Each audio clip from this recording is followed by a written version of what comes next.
ഇന്ന് July 27. UV boy ജനിച്ചിട്ട് ഇന്ന് 11ാമത്തെ ദിവസം. എത്ര പെട്ടെന്ന് ഈ ഒരു 11 ദിവസം പോയേ. ജൂലൈ 16-ാം തീയതി വൈകുന്നേരം എനിക്ക് കോൺട്രാക്ഷൻ പെയിൻ കാരണം ഉറങ്ങാൻ പറ്റാതെ സഡേഷൻ എടുത്ത് ഉറങ്ങാൻ വേണ്ടി ഹോസ്പിറ്റലിൽ പോയി ഒരു അരമണിക്കൂറിൽ എമർജൻസി C-സെക്ഷൻ കഴിഞ്ഞതൊക്കെ ഇന്നലെ കഴിഞ്ഞതുപോലെ എനിക്ക് തോന്നണേ. ദിവസങ്ങളൊക്കെ കണ്ണടച്ച് തുറക്കുമ്പോഴേക്ക് പോയെങ്കിലും കഴിഞ്ഞ ദിവസങ്ങളിൽ ജീവിതത്തിൽ വന്ന മാറ്റങ്ങൾ ചെറുതായിരുന്നില്ല കേട്ടോ, അത് വലുത് തന്നെയായിരുന്നു. നമ്മുടെ രണ്ടുപേരുടെയും പ്രയോറിറ്റി ഈ ഒരു ബാസ്നെറ്റിൽ കിടക്കുന്ന ആളുടേക്ക് മാറി. വലിയ വലിയ കാര്യങ്ങളിൽ നിന്ന് ഇപ്പം ചെറിയ ചെറിയ കാര്യങ്ങളിലോട്ടായിട്ടോ ശ്രദ്ധ. അതായത് ഇവൻ ഉറങ്ങിയോ, ഇവന് ഡൈപ്പർ ചേഞ്ച് ചെയ്യണ്ടേ, 3 മണിക്കൂർ കഴിഞ്ഞില്ലേ, ഇവന് ഫീഡ് ചെയ്യാനായില്ലേ, ഇവൻ പൂ ചെയ്തോ, അങ്ങനത്തെ ചെറിയ ചെറിയ കാര്യങ്ങളായി ഇപ്പം നമ്മുടെ ഏറ്റവും വലിയ പ്രയോറിറ്റി. കഴിഞ്ഞ ദിവസം ഇവിടെ ക്രാംസോർഗ് വന്നു കഴിഞ്ഞപ്പോഴേ അവർ ചുമ്മാ ഇങ്ങനെ ഡച്ചിലുള്ള പോലത്തെ ഒരു സേയിങ് അവർ പറഞ്ഞു കേട്ടോ. അതായത് 5ാമത്തെ ദിവസം തൊട്ടാണ് കുട്ടികൾ അവരുടെ ക്യാരക്ടർ കാണിച്ചു തുടങ്ങുകയാണ്, സ്വഭാവം. അത് വെച്ച് നോക്കുമ്പോൾ ഇവൻ പൊതുവേ കുറച്ചൊരു ശാന്ത സ്വഭാവമുള്ള ആളാണെന്ന് കേട്ടോ ക്രാംസോർഗിന്റെ അഭിപ്രായം. എനിക്കറിയില്ല ഡേ 5-ലെ സ്വഭാവം ശരിയാണോന്നൊന്നും. പക്ഷെ ഇവിടുത്തെ ആൾക്കാർ ചുമ്മാ പറയുന്ന ഒരു കാര്യമായിട്ട് ചിലപ്പോൾ അവർ പറഞ്ഞതായിരിക്കും കേട്ടോ. പിന്നെ കുറച്ച് ശാന്ത സ്വഭാവം കിട്ടുന്നതിൽ എനിക്ക് വലിയ അത്ഭുതമൊന്നുമില്ല. കാരണം വിഷ്ണു പൊതുവേ കുറച്ച് പേഷ്യൻ്റ് ആയിട്ട് കുറച്ച് ശാന്ത സ്വഭാവമുള്ള ഒരാളാണല്ലോ. എൻ്റെ സ്വഭാവമാണെന്നുണ്ടെങ്കിൽ ശാന്ത സ്വഭാവം അടുത്തു കൂടെ പോകുന്നൊരു സാധ്യതയില്ല. ഞങ്ങൾ രണ്ടുപേരും ഒരു ഹെവി ഉച്ച ഉറക്കം കഴിഞ്ഞ് എണീറ്റതാണേ. ഞാൻ മാത്രമേ എണീറ്റിട്ടുള്ളൂ. ഇവന് ഡയപ്പറൊക്കെ ഒന്ന് മാറ്റി ഇവനെ എണീപ്പിക്കാനുള്ള ഒരു ശ്രമത്തിലാണ് ഞാൻ. എൻ്റെ കഴിഞ്ഞ കുറച്ച് ദിവസത്തെ എക്സ്പീരിയൻസ് എങ്ങനെ ഉണ്ടായിരുന്നു എന്ന് ഞാൻ പറയാം കേട്ടോ. ഇങ്ങനെയൊക്കെ തന്നെ ആയിരിക്കും എല്ലാ പേരൻസിൻ്റെ എക്സ്പീരിയൻസും. പക്ഷെ എനിക്കിതെല്ലാം പുതിയൊരു കാര്യമാണല്ലോ, അത് ഞാനൊന്ന് ഷെയർ ചെയ്യാം. കഴിഞ്ഞ 5 ദിവസം ഹോസ്പിറ്റലിൽ നിന്ന് കിട്ടിയ എക്സ്പീരിയൻസും അത് കഴിഞ്ഞ് ക്രാംസോർഗ് വീട്ടിൽ വന്ന് തന്ന 5 ദിവസത്തെ ഒരു എക്സ്പീരിയൻസും വെച്ച് ഇവിടെ ന്യൂ ബോണിൻ്റെ കാര്യങ്ങളെല്ലാം കൃത്യം അളവിലും ചിട്ടയിലുമാണ് കേട്ടോ അവർ മുന്നോട്ട് കൊണ്ടുപോകാൻ നമ്മളെ ട്രെയിൻ ചെയ്യിക്കുന്നത്. എത്ര ml പാലവൻ കുടിക്കുന്നുണ്ട്, അവൻ്റെ ടെമ്പറേച്ചർ എത്രയാണ്, എത്ര വെയിറ്റ് അവൻ ഗെയിൻ ചെയ്യുന്നുണ്ട്, എൻ്റെ ടെമ്പറേച്ചർ എത്രയാണ്, അതേപോലെ എത്ര മണിക്കൂർ ഇടവിട്ട് അവനെ ഫീഡ് ചെയ്യണം, ഈ കാര്യങ്ങളെല്ലാം നമ്മളവർ നല്ല കൃത്യമായി പഠിപ്പിച്ചിട്ടുണ്ട്. അതൊക്കെ ഞാൻ ഈ വീഡിയോ മുന്നോട്ട് പോകുമ്പോൾ എൻ്റെ എക്സ്പീരിയൻസ് ഞാൻ ഷെയർ ചെയ്യാം കേട്ടോ. അപ്പം എനിക്ക് സമയം കളയണ്ട, പുള്ളി ഡയപ്പറൊക്കെ ചേഞ്ച് ചെയ്ത് സെറ്റായ സ്ഥിതിക്ക് നമുക്കിവനെ ഫീഡ് ചെയ്യാം. ഒപ്പം ഈ ഒരു വീഡിയോയെ നമുക്ക് സ്റ്റാർട്ട് ചെയ്യാം. അപ്പം ഇനി സമയം കളയുന്നില്ല, ഇന്നത്തെ ഒരു വീഡിയോയ്ക്ക് എല്ലാവർക്കും സ്വാഗതം. Welcome to yet another episode of തനി മലയാളീസ് പ്രഹസനം. എന്താണ് ഒരു ചിരി? അമ്മയുടെ നല്ലൊരു അടിപൊളി സ്കില്ലായിട്ട് പറയാൻ പറ്റുന്ന ഒരു കാര്യം കേട്ടോ. അമ്മ UV ബോയ് പറയുന്ന പോലെ ശബ്ദം ഇങ്ങനെ മിമിക് ചെയ്യും, ഡയലോഗ്സ് ഒക്കെ വെച്ചിട്ട്. അത് കേൾക്കാൻ നല്ല രസമാണ്. മാത്രം കഴിച്ചുകൊണ്ടിരിക്കുമോ ഞാൻ ഇടയാർക്കുമായിട്ടുണ്ട് ഉറപ്പാണ്.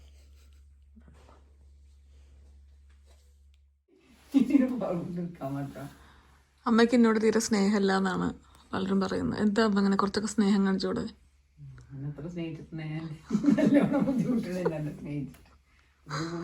കുറച്ചും കൂടെ ഒക്കെ നമ്മൾ സ്നേഹിക്കണം, സ്നേഹം പ്രകടിപ്പിക്കണം എന്നൊക്കെയാണ് പറയുന്നത്. എന്താ അതിനെ പറ്റി നമ്മുടെ അഭിപ്രായം?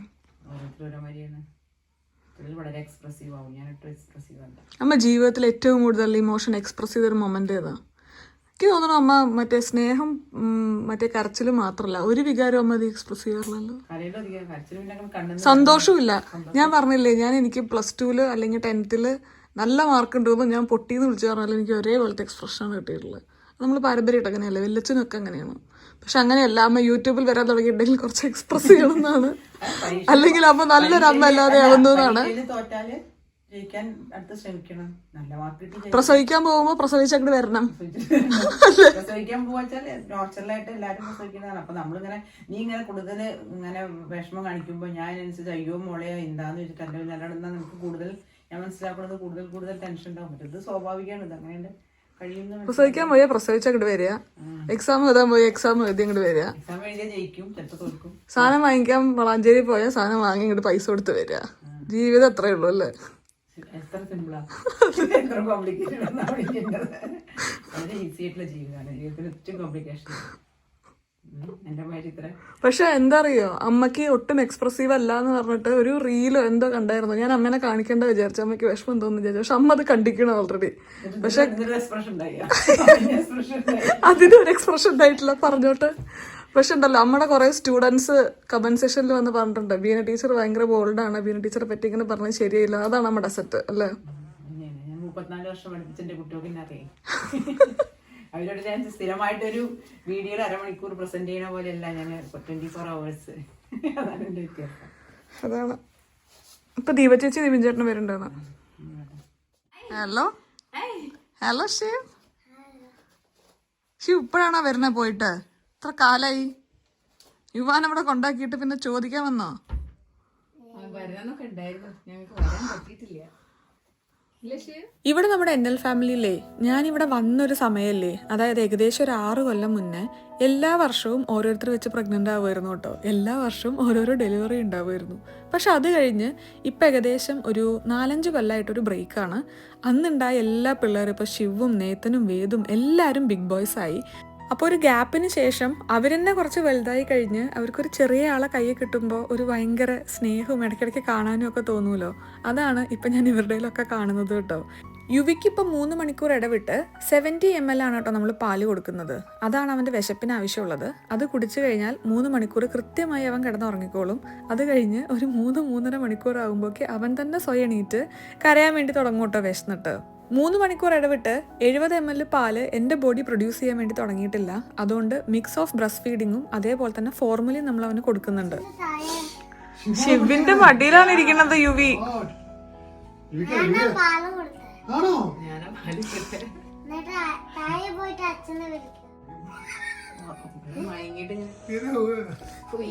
ചില പ്രാവശ്യം നമുക്കൊക്കെ ഈ ജീവിതം രാവിലെ ജോലി, ജിമ്മ്, എടാ ഇപ്പൊ ഒന്നും ചെയ്യേണ്ട ആലോചിച്ചോക്ക്.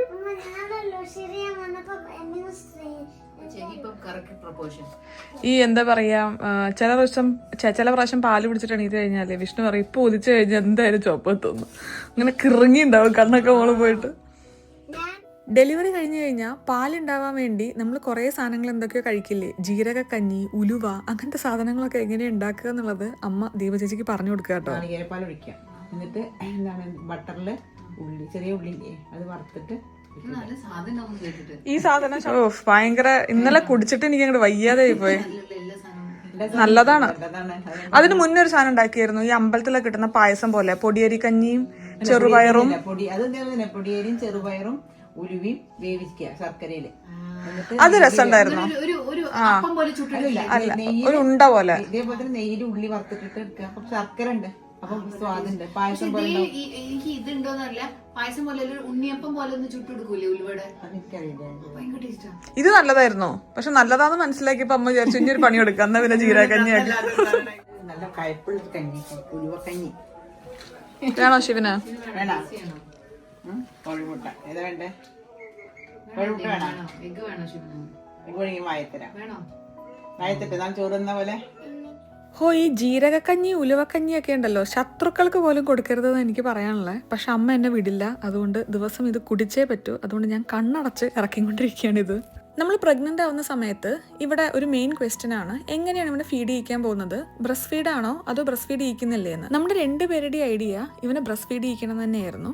പക്ഷെ ഇപ്പോൾ ഡേ 11 ഇവന്റെ വിശപ്പ് മാറുന്ന അത്രയും പാൽ എൻ്റെ ബോഡിയിൽ പ്രൊഡ്യൂസ് ചെയ്യുന്നില്ല. അതിന് വേണ്ടിയിട്ടുള്ള ഭക്ഷണവും കാര്യങ്ങളൊക്കെ കഴിക്കുന്നുണ്ട്. അതിൻ്റെ ഒപ്പം തന്നെ നമ്മൾ ലാക്ടോസ് എക്സ്പേർട്ടിൻ്റെ ഒരു അപ്പോയിൻമെൻറ്റ് എടുത്ത് എങ്ങനെ നമുക്ക് പാല് കൂട്ടാം എന്നുള്ള കാര്യങ്ങളൊക്കെ നമ്മൾ ട്രൈ ചെയ്യുന്നുണ്ട്. അതൊരു എക്സ്പെരിമെൻ്റ് ആണ്. അത് വർക്കൗട്ട് ചെയ്തേക്കാം, ചിലപ്പോൾ വർക്കൗട്ട് ചെയ്യാതെ ഇരുന്നേക്കാം. ഇവിടെയൊക്കെ നമ്മൾ മനസ്സിലാക്കേണ്ട ഒരു കാര്യം എനിക്ക് തോന്നിയിട്ടുള്ളത്, ഈ ഒരു പ്രഗ്നൻസി, ഡെലിവറി, ബ്രസ്റ്റ് ഫീഡിങ് എല്ലാ ഫേസിലും ഓരോ ബോഡിയും ഡിഫറെൻ്റ് ആണ്. ഓരോ ബോഡിയും ഓരോ സാഹചര്യങ്ങളോട് വേറെ രീതിയിലാണ് റിയാക്ട് ചെയ്യുക. ചിലർക്ക് വർക്ക് ചെയ്ത കാര്യം ചിലർക്ക് വർക്ക് ചെയ്തില്ല എന്ന് വരാം, ചിലർക്ക് വർക്ക് ചെയ്യാത്ത കാര്യം ചിലർക്ക് വർക്ക് ചെയ്തു എന്ന് വരാം. ഇപ്പം എൻ്റെ കാര്യത്തിൽ തന്നെ എനിക്ക് ലാസ്റ്റ് മിനിറ്റ് കോംപ്ലിക്കേഷൻ വന്ന് C-സെക്ഷൻ ആയതും ഇപ്പം പാല് കുറഞ്ഞ് ഫുൾ എനിക്ക് ബ്രസ്റ്റ് ഫീഡ് ചെയ്യാൻ പറ്റാതിരുന്നതും ഒന്നും എൻ്റെ ചോയ്സ് അല്ല. ഇതൊക്കെ എൻ്റെ ബോഡി ആ ഒരു സമയത്ത് എൻ്റെ പെർമിഷൻ ഇല്ലാതെ റിയാക്ട് ചെയ്ത കാര്യങ്ങളാണ്. ഇങ്ങനെ ഞാൻ മാത്രമായിരിക്കില്ല, നമ്മൾ എക്സ്പെക്ട് ചെയ്യാത്ത ഒരുപാട് മാറ്റങ്ങൾ നമ്മുടെ ശരീരത്തിൽ ഡെലിവറി കഴിഞ്ഞാലും പ്രഗ്നൻസി ഫേസിലും ഒക്കെ വരും. എൻ്റെ ബോഡി അന്ന് ഡെലിവറിനോടും കോൺട്രാക്ഷൻസിനോടും റിയാക്ട് ചെയ്ത രീതിയും ഇന്ന് റിയാക്ട് ചെയ്യുന്ന രീതിയും അതേപോലെ തന്നെ മദർഹുഡ് അഡാപ്റ്റ് ചെയ്യുന്ന പേസിലും ഞാൻ ആക്ച്വലി ഹാപ്പിയാണ് കേട്ടോ. യുവിക്ക് ഇപ്പം ചെയ്യാൻ പറ്റുന്ന ഏറ്റവും ബെസ്റ്റ് ആയിട്ടുള്ള കാര്യം തന്നെയാണ് നമ്മുടെ ലിമിറ്റേഷനിൽ നിന്നും കൊണ്ട് നമ്മൾ ചെയ്തുകൊണ്ടിരിക്കുന്നത്. അതാണല്ലോ നമുക്ക് ആക്ച്വലി മെൻ്റൽ പീസിന് ഏറ്റവും ഇമ്പോർട്ടൻ്റ് ആയിട്ടുള്ള കാര്യം. ന്യൂ ബോൺസിന് ഇവിടെ കണ്ടിന്യൂസ് ആയിട്ട് ആദ്യം ക്രാംസോർഗ് വഴിയും പിന്നെ GGD വഴിയും ഒക്കെ കണ്ടിന്യൂസ് ഹെൽത്ത് ചെക്കപ്സും കാര്യങ്ങളും ഒക്കെ ഉണ്ട് കേട്ടോ. അതിലെല്ലാം ഇവൻ ഹെൽത്തി ആയിട്ട് തന്നെയാണ് വളർന്നുകൊണ്ടിരിക്കുന്നത്. നമ്മൾ പ്ലാൻ ചെയ്ത പോലെയൊക്കെ നമുക്ക് കുട്ടീനെ ബ്രസ്റ്റ് ഫീഡ് ചെയ്യാൻ പറ്റാതിരിക്കുക എന്നുള്ളതൊക്കെ ഒരു മദറിനെ ആക്ച്വലി ഭയങ്കര ഇമോഷണലി ഡൗൺ ആക്കുന്ന കാര്യങ്ങൾ തന്നെയാണ്. നമ്മൾ ഇമോഷണലി ഡൗൺ ആവുന്നതിനേക്കാളും എനിക്ക് തോന്നുന്നു നമ്മളെയും കുട്ടീനെയും കുറച്ചും കൂടെ ഹെൽപ്പ് ചെയ്യുക, നമ്മൾ ഇതിനൊരു പ്രാക്ടിക്കൽ സൈഡ് മനസ്സിലാക്കി ചുറ്റുമുള്ള പല നോയ്സസ് ഒന്നും മൈൻഡ് ചെയ്യാതെ ഇതിൻ്റെ ഒരു പ്രാക്ടിക്കൽ സൈഡ് മനസ്സിലാക്കി കുറച്ചും കൂടെ ഹാപ്പിലി കാര്യങ്ങൾ നമുക്ക് ഡീൽ ചെയ്യാൻ പറ്റുകയാണെങ്കിൽ നമ്മളും കുട്ടിയും കുറച്ചും കൂടെ നല്ലൊരു മെൻറ്റൽ സ്പേസിലായിരിക്കും എന്ന് എനിക്ക് തോന്നുന്നു. ഞാനിപ്പോൾ അതാണ് ട്രൈ ചെയ്യുന്നത്. എനിക്കറിയാം എനിക്ക് പറയാൻ എളുപ്പമാണ്, പക്ഷെ എന്നാലും it is what it is അല്ലേ. നമുക്ക് മാറ്റാൻ പറ്റാത്ത കാര്യങ്ങൾ ആലോചിച്ച് ടെൻഷൻ അടിക്കുന്നതിനേക്കാളും എങ്ങനെ നമുക്ക് നമ്മുടെ മെൻ്റൽ സ്പേസ് നന്നാക്കാന്നല്ലേ നമുക്ക് ചിന്തിക്കാൻ പറ്റുക. അമ്മയും അച്ഛനും വൈകുന്നേരം ഈ സമയമായി കഴിഞ്ഞാൽ ഏകദേശം ഒരു അരമണിക്കൂർ നടക്കാൻ വേണ്ടി പോകും കേട്ടോ. അവർക്ക് നല്ല ടഫാണ്, കാരണം ഫുൾ ടൈം വീട്ടിലിരിക്കുക എന്നുള്ളത് അത്ര എളുപ്പമുള്ളൊരു കാര്യമല്ലല്ലോ. പ്രത്യേകിച്ച് ഇവർ നാട്ടിൽ ഭയങ്കര ആക്റ്റീവായിരുന്ന ആൾക്കാരല്ലേ. അപ്പോൾ ഇപ്പോഴത്തെ ഒരു മെയിൻ ഇവരുടെ എൻ്റർടൈൻമെൻറ്റ് എന്ന് പറയുന്നത് വൈകുന്നേരം ഏകദേശം ഒരു 1/4 മണിക്കൂർ ഒരു ചെറിയ നടത്തം. ഇവൻ്റെ ഡ്രസ്സെല്ലാം ഇവിടെ കഴുകി ഉണക്കി എത്തിയിട്ടുണ്ട്. ഞാൻ ഇതൊക്കെ ഒന്ന് മടക്കി വെക്കട്ടെ. എനിക്ക് ഡ്രസ്സ് മടക്കുന്നത് ഞാൻ തന്നെ ചെയ്യണമെന്ന് ഭയങ്കര നിർബന്ധമുള്ളൊരു കാര്യമാണ് കേട്ടോ. പിന്നെ ഞാനിവിടെ ഇരുന്നും കിടന്നും ഒക്കെയാണ് ഡ്രസ്സ് മടക്കുന്നത്, ബോഡിക്ക് നല്ല റെസ്റ്റ് കൊടുത്തിട്ട് തന്നെ. എനിക്കിങ്ങനെ ഒന്നും ചെയ്യാതിരിക്കുക എന്നുള്ളത് കുറച്ച് ബുദ്ധിമുട്ടുള്ളൊരു കാര്യമാണ് കേട്ടോ. പക്ഷേ എന്നാലും നമ്മുടെ സി സെക്ഷനൊക്കെ കഴിഞ്ഞ് കഴിഞ്ഞാൽ ആദ്യത്തെ ഒരു 6 ആഴ്ച നമ്മൾ അത്യാവശ്യം നന്നായിട്ട് റെസ്റ്റ് എടുക്കണം എന്നുള്ളത് ഇമ്പോർട്ടൻ്റ് ആയിട്ടുള്ളൊരു കാര്യമാണ്. കാരണം നമ്മുടെ ബോഡി ആ ഒരു സമയമെടുത്താണ് മെല്ലെ ഒന്ന് ഹീൽ ചെയ്തെത്തുള്ളൂ. പിന്നെ സ്ലോലി നമുക്ക് ഓരോ കാര്യങ്ങൾ ചെയ്തു തുടങ്ങാം. ആദ്യത്തെ 6 ആഴ്ച മോൻ്റെ വെയിറ്റ് അല്ലാതെ വേറെ ഒരു വെയിറ്റ് എടുക്കരുത് എന്നാണ് കേട്ടോ എന്നോട് ഹോസ്പിറ്റലിൽ നിന്ന് പറഞ്ഞിട്ടുള്ളത്. ഇവൻ മര്യാദയ്ക്ക് നല്ല സുഖമായി കിടന്ന് ഉറങ്ങുകയാണെന്നുണ്ടെങ്കിലും ഞാൻ എൻ്റെ പരിപാടികളൊക്കെ ഒന്ന് ഏകദേശം കഴിഞ്ഞ് കഴിഞ്ഞാൽ ഞാൻ എടുത്ത് ഇങ്ങനെ ഒരു സ്കിൻ ടു സ്കിൻ ഇരിക്കട്ടോ കുറച്ച് നേരം. എനിക്ക് ഭയങ്കര ഇഷ്ടമാണ് ആ ഒരു സമയം. ഭയങ്കര ഞാനും അവനും ഒക്കെ ഒന്ന് കാമായതുപോലെ ഫീൽ ചെയ്യും എനിക്ക്. എൻ്റെ ബോഡി അത്യാവശ്യം നല്ല രീതിയിലാണ് കേട്ടോ സി സെക്ഷൻ കഴിഞ്ഞിട്ട് ഹീൽ ചെയ്യുന്നത്. എൻ്റെ സ്റ്റിച്ചും കാര്യങ്ങളൊക്കെ ഉറങ്ങി, അവിടുത്തെ പെയിനും കാര്യങ്ങളൊക്കെ പോയിട്ടുണ്ട്. പക്ഷെ എന്നാലും നമ്മൾ കാര്യങ്ങൾ കുറച്ച് സ്ലോ ആയിട്ട് തന്നെയാണ് എടുക്കുന്നത്. ഞാൻ ഒരു 2 ദിവസം കൂടുമ്പോൾ സ്റ്റെപ്പ് ഇറങ്ങി ഒന്ന് താഴത്തോട്ട് വരും. കാരണം നമ്മൾ ഫിസിക്കലി ഓക്കെ ആവുക എന്നുള്ളത് പോലെ തന്നെ ഇമ്പോർട്ടൻ്റ് ആണല്ലോ നമ്മൾ മെൻ്റലി ഓക്കെ ആവുക എന്നുള്ളത്. ബാക്കിലാ കരച്ചിൽ ഇവിടെ ആയിരുന്നു കേട്ടോ. അവൻ പെട്ടെന്ന് സ്വപ്നത്തിൽ എന്തോ കണ്ടതാ തോന്നുന്നു. അപ്പോൾ നമ്മൾ പറഞ്ഞു വന്നത് ഫിസിക്കലി ഓക്കെ ആവുക എന്നുള്ളത് പോലെ തന്നെ ഇമ്പോർട്ടൻ്റ് ആണല്ലോ മെൻ്റലി ഓക്കെ ആവുക എന്നുള്ളത്. അതുകൊണ്ട് 2 ദിവസം കൂടുമ്പോൾ ഞാൻ കുറച്ച് നേരം ഈ ഗാർഡനിലൊക്കെ ഒന്ന് നടക്കും. അതേപോലെ തന്നെ ഇന്നലെ എൻ്റെ അടുത്ത് ക്രാംസോർക്ക് പറഞ്ഞിട്ടുണ്ടായിരുന്നു, ചുമ്മാ ഗാർഡനിൽ മാത്രമാക്കണ്ട, വീടിൻ്റെ ഫ്രണ്ടിൽ കുറച്ച് അങ്ങോട്ടും ഇങ്ങോട്ടും ഒക്കെ ഒന്ന് നടക്കാൻ വേണ്ടിയിട്ട്. അതും നമുക്കൊരു നല്ല ഫീലായിരിക്കും.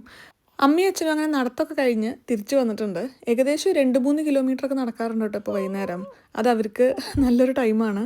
പിന്നെ ചിലപ്പോൾ ആൽബർട്ടൈനിൽ കയറി ആവശ്യമുള്ള 1-2 സാധനങ്ങളൊക്കെ വാങ്ങി നല്ല ചില്ലായിട്ട് തിരിച്ചു വരും. അച്ഛൻ വന്നതിന് ശേഷം നമ്മുടെ ഗാർഡൻ്റെയൊക്കെ ലുക്ക് കംപ്ലീറ്റ്ലി മാറിയിട്ടുണ്ട് കേട്ടോ. എല്ലാം മുക്കും മൂലയും കണ്ടോ, നല്ല നീറ്റായിട്ടാണ് ഇരിക്കുന്നത്. പോസ്റ്റ്മോർട്ടം അത്ര ഈസി ആയിട്ടുള്ളൊരു സംഗതിയല്ല എന്ന് പലരും പറഞ്ഞ് ഞാൻ കേട്ടിട്ടുണ്ട്. ഹോർമോണൽ ചേഞ്ച്, പുതിയ റുട്ടീൻ, പുതിയ റെസ്പോൺസിബിലിറ്റീസ്, നമുക്ക് കാര്യങ്ങളോടുള്ള അപ്രോച്ച്, ഇതെല്ലാം മാറുന്നൊരു സമയമാണ്. ഇതെല്ലാം ടുഗദർലി വർക്ക് ചെയ്ത് നമുക്ക് അത്ര ഒരു ഹാപ്പി സ്പേസിലാവണം എന്നില്ല എന്നുള്ള ഹെഡ്സപ്പ് എനിക്ക് പലരും തന്നിട്ടുണ്ടായിരുന്നു കേട്ടോ. അതുകൊണ്ട് തന്നെ ഞാൻ എനിക്ക് വേണ്ടി കുറച്ച് സമയം എല്ലാ ദിവസവും ചെറുതായിട്ട് ഞാൻ മാറ്റി വെക്കാറുണ്ട്. എന്തെങ്കിലും ഇഷ്ടമുള്ള കുറച്ച് കാര്യം ചെയ്യാനോ മൈൻഡ് ഒന്ന് റിഫ്രഷ് ആക്കാൻ വേണ്ടിയിട്ട്. ഇന്ന് ഞാൻ വിചാരിച്ചിട്ടുണ്ടായിരുന്നു കുറച്ച് നേരം ഗാർഡനിലൊന്ന് നടക്കാം. അതേപോലെ തന്നെ ചെറിയൊരു ഷോർട്ട് വാക്കിന് ഇന്നലെ ക്രാംസോർക്ക് പറഞ്ഞതുപോലെ പുറത്തൊക്കെ ഒന്ന് പോയിട്ട് വരാമെന്ന്. കാരണം ഈ ഒരു സമയം നമ്മുടെ മൈൻഡ് ഹാപ്പി ആയിട്ടിരിക്കുക എന്നുള്ളത് വളരെ വളരെ വളരെയധികം ഇമ്പോർട്ടൻ്റ് ആണെന്നാണ് കേട്ടോ എനിക്ക് തോന്നുന്നത്. നമ്മുടെ ഗാർഡൻ്റെ ഈ സൈഡിൽ വരുന്ന ഈ ഒരു ഫെൻസില്ലേ, ഇത് അത്യാവശ്യം നല്ല പ്രായമുണ്ട് കേട്ടോ. ഈ ഒരു ചെടിയാണ് ഇപ്പോൾ ഈ ഒരു ഫെൻസിനെ പിടിച്ചു നിർത്തിയിരിക്കുന്നത് തോന്നുന്നു. ഇത് നമുക്ക് ഒറ്റയ്ക്കായിട്ട് മാറ്റാൻ പറ്റില്ല, കാരണം ഇത് ഷെയറിങ് അല്ലേ അപ്പുറത്തെ വീട്ടുകാരെയും കൂടെ ആയിട്ട്. അപ്പോൾ പുള്ളി ഇവിടെ ഇല്ല, പുള്ളി UK അതുകൊണ്ട് പുള്ളിക്ക് വലിയ ആവശ്യമൊന്നുമില്ല ഇത് മാറ്റൽ. അപ്പോൾ അതുകൊണ്ട് ആ ഒരു സൈഡ് മാറ്റൽ നടന്നിട്ടില്ല. ഈ ഒരു സൈഡൊക്കെ കണ്ടോ നമ്മൾ നല്ല പുതിയ ഫെൻസ് ആക്കിയിട്ടുണ്ട്. ഇത്തവണ നമ്മൾ ഗാർഡനിലെ ഫ്രൂട്ട്സൊക്കെ അത്യാവശ്യം നന്നായി ഉപയോഗിച്ചായിരുന്നു കേട്ടോ. കഴിഞ്ഞ തവണ കുറേ കേടൊക്കെ വന്നിട്ടുണ്ടായിരുന്നല്ലോ. ഇത്തവണ ആപ്പിൾ ഇതേ മൊത്തം ഏകദേശം നമ്മൾ ഉപയോഗിച്ച് തീർന്നിട്ടുണ്ട്. ഇനി ഗ്രേപ്സ് ഒക്കെ ബാക്കിയുള്ളൂ. ഗ്രേപ്സ് പിന്നെ കുറച്ചും കൂടെ കഴിഞ്ഞാലാണ് ഒന്ന് പഴുത്ത് റെഡി ആയിട്ട് വരിക. കഴിഞ്ഞ കൊല്ലം ഗ്രേപ്സ് വെച്ചിട്ട് നമ്മൾ വൈൻ ഇട്ടിട്ടുണ്ടായിരുന്നല്ലോ. അതെന്തായാലും നിങ്ങൾ ചോദിച്ചിട്ടുണ്ടായിരുന്നു. ഞാൻ കുറച്ച് ഹെൽത്തി വൈൻ ആയിക്കോട്ടെ എന്ന് വിചാരിച്ച് ഷുഗർ കുറച്ചായിട്ടിട്ടുണ്ടായിരുന്നേ. അതുകൊണ്ട് വലിയ ടേസ്റ്റ് ഇല്ല, ഒട്ടും മൂവിങ് ആയിരുന്നില്ല. ഇവിടെ ഇപ്പോഴും ഇരിക്കുന്നുണ്ട്. ടേസ്റ്റ് കുറച്ച് കുറവാന്നാണ് എല്ലാവരും പറഞ്ഞ അഭിപ്രായം. പിന്നെ ഞാൻ തീരെ ടേസ്റ്റ് ചെയ്തിട്ടില്ല കേട്ടോ. കാരണം ഞാൻ വൈൻ ഉണ്ടാക്കി അത് തുറക്കേണ്ട സമയമായി കഴിഞ്ഞപ്പോഴേക്ക് ഞാൻ പ്രഗ്നൻ്റ് ആയിട്ടുണ്ടായിരുന്നു. അപ്പോൾ ഞാൻ ആദ്യമായിട്ട് ഉണ്ടാക്കിയ വൈൻ ടേസ്റ്റ് ചെയ്യാനുള്ള ഒരു ഭാഗ്യം എനിക്ക് ഉണ്ടായിട്ടുണ്ടായിരുന്നില്ല. ഈ ഒരു ചെറിയ കഷ്ണം തുണി കാണുമ്പോൾ നിങ്ങൾ വിചാരിക്കും ഇതൊരു ചെറിയ ഡീലാണെന്ന്. എന്നാൽ അങ്ങനെയല്ല, ഇതൊരു ഡിസ്കഷൻ്റെ മുകളിൽ നാട്ടിൽ നിന്ന് വീട്ടിലോട്ട് എത്തിയൊരു തുണിയാണ്. കഴിഞ്ഞ തവണ വിഷ്ണുവിൻ്റെ അമ്മയും അച്ഛനും വന്ന് പോയപ്പോഴേ അമ്മ ഇവിടെ സാധാ തുണിയുണ്ടോ പേപ്പർ ഉണ്ടോ എന്നൊക്കെ ചോദിക്കുമ്പോൾ ഒന്നും ഇവിടെ ഉണ്ടായിരുന്നില്ല കേട്ടോ. അപ്പോൾ വിഷ്ണുവിൻ്റെ അമ്മയുടെ അഡ്വൈസ് പ്രകാരം അമ്മ കാഷ്വലായിട്ട് ഇവിടെ ഉപയോഗിക്കാൻ വേണ്ടി കുറഞ്ഞ കുറച്ച് തുണികളാണ് കേട്ടോ ഇത്. നമുക്കറിയാത്തതുകൊണ്ട് നമ്മൾ വീട് മാറിയ സമയത്ത് ചെയ്യാത്തൊരു കാര്യം നമുക്കിപ്പോൾ ചെയ്യാട്ടോ. അതായത് നമ്മളൊരു ലൊക്കാലിറ്റിയിലോട്ട് വീട് മാറി വരിക അല്ലെങ്കിൽ നമുക്ക് ഒരു കുട്ടി ഉണ്ടാവുക എന്തെങ്കിലുമൊക്കെ ചെയ്തു കഴിഞ്ഞാൽ നമ്മളിതേ ഇങ്ങനെ കാർഡ് വാങ്ങി അതിൽ കുട്ടിയുണ്ടായി ഈ ഒരു സമയത്താണ് ജനിച്ചത് അങ്ങനെ ഡീറ്റെയിൽസ് എല്ലാം വെച്ച് ഒരു കാർഡിൽ എഴുതി നമ്മൾ അവരെ വീട്ടിൽ കൊണ്ടിടും. ഒപ്പം നമ്മളൊരു കാര്യം കൂടെ പറയും, നിങ്ങൾ സമയമെടുത്ത് പറ്റുന്നൊരു ദിവസം കുട്ടീനെ കാണാൻ വേണ്ടി വരൂ എന്നുള്ളതും.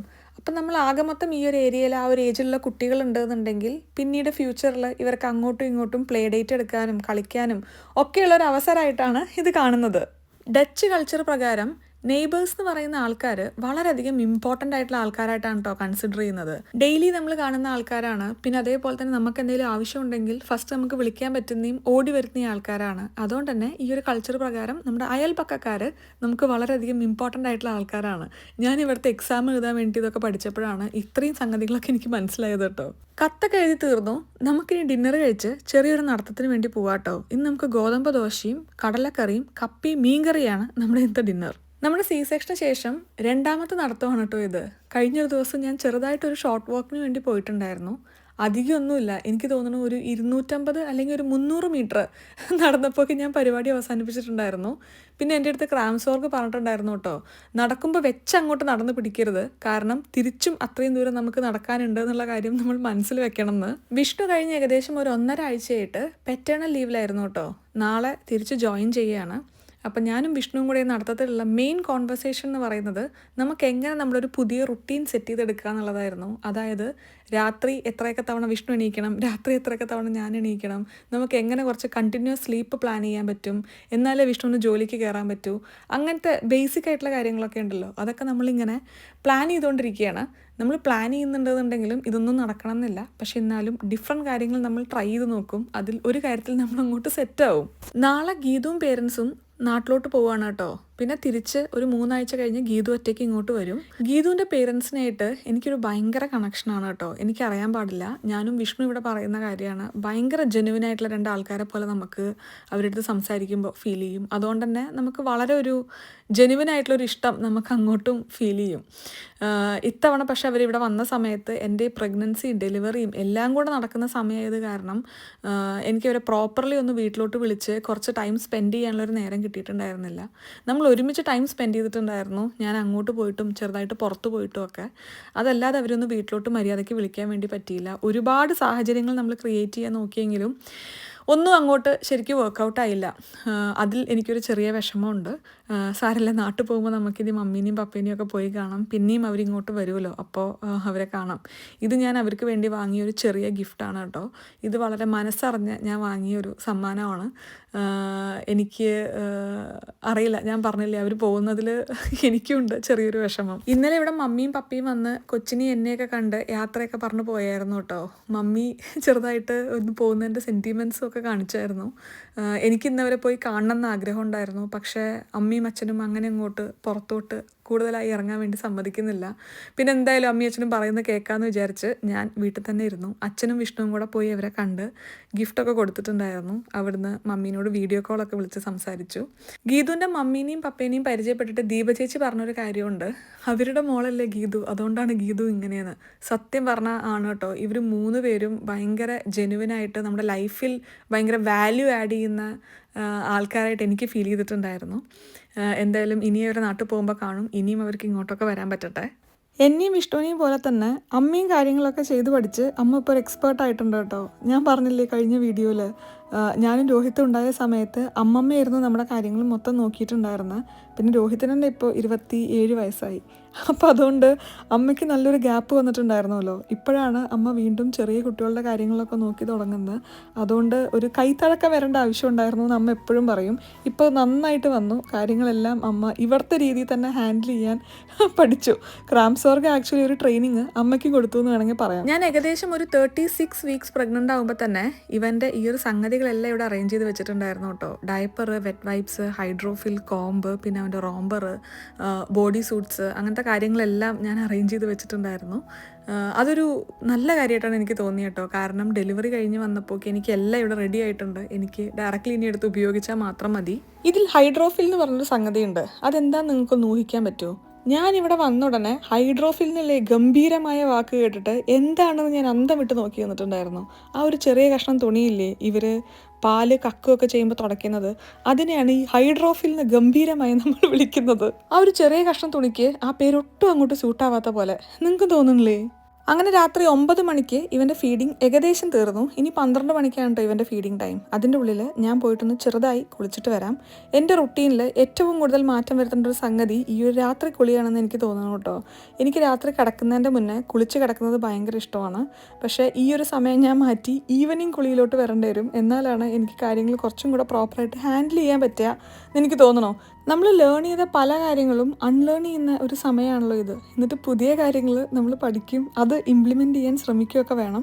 പക്ഷേ രസമുണ്ട് കേട്ടോ ഈ ഒരു ഫേസ്. ഞാനും വിഷ്ണുവും കൂടെ ഡിസ്കസ് ചെയ്ത് പല പുതിയ കാര്യങ്ങൾ ട്രൈ ചെയ്തുകൊണ്ടിരിക്കുകയാണ്. എങ്ങനെ നമുക്ക് ഈ ഒരു ജേർണി ഈസി ആൻഡ് ഹാപ്പി ആക്കി എടുക്കുക എന്നുള്ളതിനെ പറ്റിയിട്ട്. രാത്രി ഇവൻ്റെ മുഴുവൻ കാര്യങ്ങൾ നമ്മൾ തന്നെയാണ് കേട്ടോ ഡീൽ ചെയ്യാറ്. രാത്രി എന്നല്ല, രാവിലെയും നമ്മൾ രണ്ടുപേരും തന്നെയാണ് കൂടുതൽ ചെയ്യാൻ വേണ്ടി നോക്കാറ്. അമ്മ ഇവിടെ ഉണ്ടെന്നുണ്ടെങ്കിലും അമ്മയ്ക്ക് നല്ല റെസ്റ്റ് ടൈം കൊടുക്കാൻ വേണ്ടി നമ്മൾ രണ്ടുപേരും ട്രൈ ചെയ്യാറുണ്ട്. കാരണം അമ്മ രാവിലെ കുക്കിങ്ങും കാര്യങ്ങളൊക്കെ കഴിയുമ്പോൾ തന്നെ അത്യാവശ്യം നല്ല ടയർഡാവുമല്ലോ. പിന്നെ അത് മാത്രമല്ല, ഇവൻ്റെ റുട്ടീനായിട്ട് നമ്മൾ കുറച്ചും കൂടെ യൂസ്ഡ് ആവണമെന്ന് എനിക്കും വിഷ്ണുവിനും തോന്നാറുണ്ട്. കാരണം ഇങ്ങനെ ബ്രേക്ക് വന്നിട്ടുള്ള ഉറക്കം, അതേപോലെ തന്നെ ഇടയ്ക്ക് ഉറക്കത്തിന് എണീറ്റിട്ടുള്ള ഫീഡിങ്, ഡയപ്പർ ചേഞ്ച്, ഇതൊക്കെ ഒരു പുതിയ കാര്യമാണല്ലോ. ഇതെല്ലാം നമ്മൾ സ്ലോലി ആ ഒരു ലൈഫിലോട്ട് കയറി തുടങ്ങണം. ഒരു 3 മാസം കഴിഞ്ഞ് അമ്മ പെട്ടെന്ന് പോയി കഴിഞ്ഞാൽ നമുക്ക് അടുത്ത ദിവസം ഇതെല്ലാം നമ്മൾ ഏറ്റെടുത്ത് ചെയ്യുമ്പോൾ കുറച്ച് ബുദ്ധിമുട്ടായിട്ട് തോന്നും. അതുകൊണ്ട് സ്ലോലി ഞാനും വിഷ്ണുവും തന്നെയാണ് ഇവൻ്റെ കാര്യങ്ങളെല്ലാം നോക്കാറ്. ഈ ഒരു ടൈമൊക്കെ വിഷ്ണു എൻ്റെ ഒപ്പം ഉണ്ട് കേട്ടോ. ഇന്ന് ഞാൻ വിഷ്ണുവിനെ അധികം വീഡിയോയിൽ കൊണ്ടുവരുന്നില്ല. കാരണം ഇന്നത്തെ ഒരു വീഡിയോ ഷൂട്ട് ചെയ്യാൻ വേണ്ടിയിട്ട് ട്രൈപോഡ് സെറ്റ് ചെയ്യാനും വീഡിയോ എടുത്തു തരാനും ഒക്കെ വിഷ്ണു എന്നെ ഒരുപാട് ഹെൽപ്പ് ചെയ്തിട്ടുണ്ടായിരുന്നു. അപ്പോൾ വിഷ്ണുവിന് ഇന്ന് അധികം ക്യാമറയിൽ വരാൻ താല്പര്യമില്ല എന്ന് പറഞ്ഞു. അപ്പോൾ അതുകൊണ്ട് വിഷ്ണുവിനെ അധികം ഞാനിന്ന് ക്യാമറയിൽ കൊണ്ടുവരുന്നില്ല.